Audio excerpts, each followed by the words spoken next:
Hello, how are you, Tommy? Happy holidays. How was your Christmas?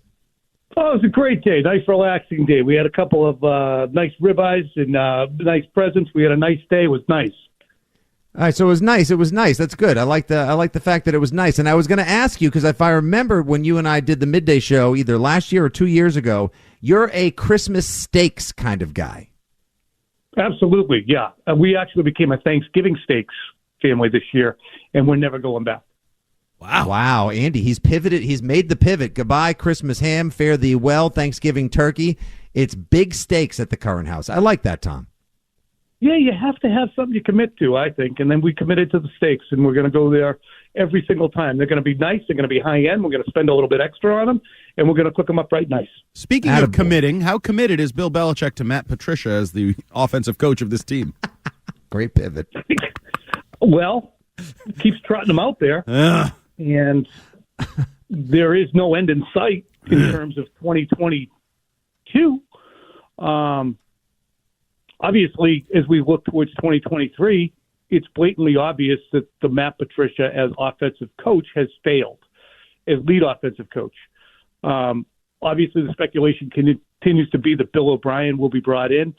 Folks who are knowledgeable in this that I reached out to in the last couple of days who would have insight. I said, would Bill want Bill O'Brien? Because that question's really not been asked. There's a perception that, hey, it's a done deal, and Bill, of course, Bill would want him back. But I asked, and the individual said, absolutely. And they said, I'm surprised if it's not in the works or a done deal already. So, to me, all the conversations that we've had about Bill O'Brien in the media and in the fan base, behind the scenes, there's an expectation from people who know more than us and know the relationships better that, yeah, that's probably going to happen. So basically that just validates the idea that Bill Belichick didn't want to upset the apple cart of the agreement between O'Brien, Saban, and between himself and Saban, do the gentleman's thing and honor the contract Bill O'Brien signed, thereby stop making Matt Patricia a stopgap.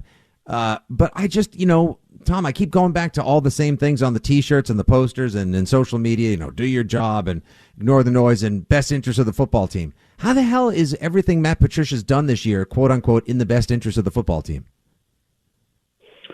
I think that Bill overestimated his ability and the way this collaboration would work. I think he overestimated Joe Judge and Matt Patricia's acumen and the ease with which they'd move to the offensive side of the ball. I think he overestimated how easily Mac would transition. I think he totally underestimated not only what Josh McDaniels brought to the team and the franchise on a day-to-day, day-in and day-out basis in organizing that offense and leading that group and innovating, but he also underestimated the rest of the NFL and his ability to outsmart, outthink, outflank them. And I think that's a little bit of an issue that Bill has been confronting more and more over the last few years. Things happen that there are decisions made that should be blatantly obvious that it's probably not a great idea. And then when it blows up, we're like, And Bill's more surprised than anybody. Again, whether it's Malcolm Butler not playing in the Super Bowl or not understanding that Tom Brady was on the cusp of leaving, or that you're going to piss him off by continuing to monkey around with a contract that he clearly has made obvious he wants to have, and then being surprised when he leaves. Or this year, he is surprised at these outcomes in a way that is mystifying, and it only speaks to he either overestimated himself or underestimated the competition. So hopefully that stops. So just pursuing that a little bit deeper, because Robert Kraft brought that up when I think he was defending the coaching staff this spring and said, Bill's got a pretty good track record. But I would say the law of averages maybe have swung the other way in those decisions in recent years. Do you think that's all it is, law of averages? Or is Bill not as good making these tough decisions as he maybe was earlier in his tenure?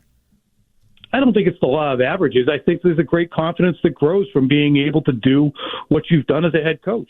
And he should have confidence. I mean, nobody's done what he's done. Nobody knows more football than Bill Belichick. But I think it's the leadership aspects and the management aspects which have become an issue. It's not the football. It's not the the evaluation necessarily. It's believing that, hey, I'm going to try this. I think it'll work. Or the guys will respond to this because I'm here and they always do. And what else are they going to do? They're going to go open a garage? No, they're going to do what I ask them to do. But you had so many lieutenants helping you with that. You had Ernie Adams. You had Dante Scarnecchia. You had Dante Hightower. You had Patrick Chung, James Devlin, Tom Brady, Rob Gronkowski, Julian Edelman, James White. And they've all gone. Additionally, those have all gone, and so have the coaches who were helping. Bo Hardegree's not headed to Canton, but he was helpful on the offensive side of the ball. All those guys go out at once. Of course it's going to be worse. But to see it happening and then say, well, why don't I just put Matt there? It's like putting, a tiny cork to try and stop the Johnstown flood. I've been reading David McCullough's book on the Johnstown flood. It's pretty good. Oh, I am a David McCullough fan. What's your favorite? I thought 1776. I liked them all, actually. Ben Franklin's, the Adams books. They're all great, Tom. The Panama Canal one's good. Ooh, I'll get into that. I got some. Oh, actually, no, I'm too busy arguing with Andy on the middays to be able to get into a David McCullough book this week. But I'll give it a shot come the new year. That's one of my resolutions for 2023, to read a little bit more. Tom E Curran joins us on the Harbor One Hotline from NBCSportsBoston.com. Follow him on Twitter at Tom E Curran. Tom, I just want to get into the weeds of last Sunday's game a little bit before we look to Game 16, Week 17 against whoever is under center for Miami. Which surprised you more, the Patriots' pathetic defense and inability to stop the Bengals in the first half, or the fact that they were able to mount a comeback and almost win a game against the Bengals team that clearly dominated them the first 30 minutes of football? The former. I was stunned that they could come out after a game in Las Vegas when they spent the week as the NFL's laughingstock for the way they didn't execute, and then come out and just be that ill-prepared for the Cincinnati Bengals defensively, be that ill-prepared offensively. And I just asked Matt Patricia about it directly, what happened on those first 2 third downs, and don't beat around the bush. And he still beat around the bush. But that was – it wasn't a Wildcat strike, but it was a vote of no confidence that we're even going to be able to be in this game. They got steamrolled. And to get back in the game and to have a final score of 22-18, let's be realistic, really realistic. They dropped a touchdown pass that hit a guy's hands, and then they missed the field goal. They fumbled. Jamar Chase did. Joe Burrow, one of the best quarterbacks in the league, hit Marcus Jones between the 2 and the 5 on a miscommunication, and he returned it for a touchdown. Hell of a run back. And there was a ricochet off a guy named Scotty Washington on a 3rd and 29 for a touchdown. So almost came back to win, or Cincinnati lost interest as a cat does with a little mole that it's whacking around in the front yard and walks away and then says, oh, that thing almost ran away. Now it's time to kill it. And that's what happened. That to me is we did last night, BST, and one of the questions that we were going to entertain was, are you encouraged by the Patriots' second half performance? And no, it was so luck-based that you can't be. There's got to be execution, unless you really are a horrible team and you get giddy about those wild plays as if they're that hard to imagine that they could succeed and execute, that, okay, let's set off the confetti cannons for a wild play. Yeah, we're on the same page. I thought the Bengals maybe called their wives and kids at halftime and were like, good news, we're killing them. We may be home even sooner to open presents and drink beer. Right? Yeah, it was the Shannon Sharp phone call from 1998, Tom. They packed it in and were ready for Christmas Eve to begin and Christmas Day to begin. Tom, simple question. Is Mac Jones a dirty football player? He's petulant out there. I mean, yeah, he does dirty things. Yeah. He does. He does dirty things. He does over-competitive, snarky little things that he's going to have to get out of his game because he's trending towards Draymond. I mean, the nut kick to me, just run that back. That was so intentional. And there is a time when someone slides where their butt is moving across the field, and as a result, momentum is going to make your feet go up. But you watch that Richard kick against the Chicago Bears, and it's so clear he raised his foot. Yep. To try and hit that guy. I mean, his foot's 3 feet off the ground. And if you want to slow Eli Apple down, give him a hip check, bump into him. If you don't want to get hit at all, veer off. But a rolling block at a guy going full speed, you know it, I know it, we all know it, and he knows it too. it's a dirty play. It's a dirty play. It's competitive, Mm-hmm. But it's dirty. Yeah, and he's starting to earn the reputation, Tom, and eventually this is going to come. Starting to.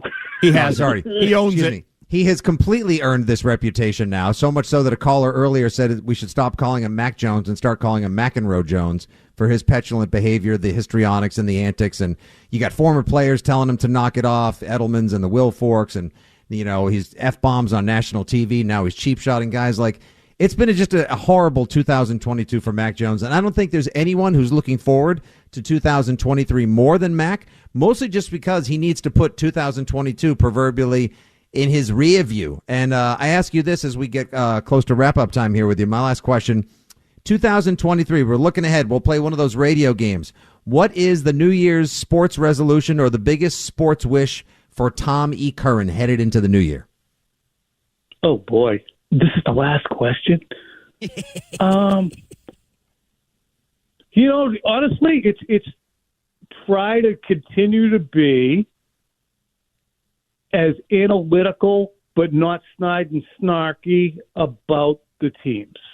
And I think that's one of the things, and I put out a poll on Twitter, and it really amplifies what we're watching right now is the Patriots are on the cusp of the playoffs. There's a large segment, 43% of the people responding to my poll don't want the Patriots to make the playoffs because they don't feel they deserve it.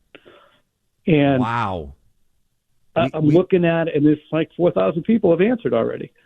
And I just don't want to be there next year. And I love being right. I love being able to say, yeah, I knew it was going to be bad with Patricia and Judge.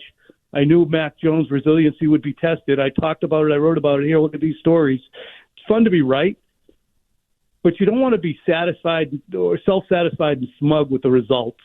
And I want to enjoy a good product. So hopefully the arc starts to go the other way so we can say, hey, this was a good thing and that was a good thing. Because the good things in 2022 that the Patriots had, and there were plenty of them, from Uche to some of the draft picks to Judon, they've all been overshadowed because the product's been so good for so long that it's hard for us to get our brains around a really inept product.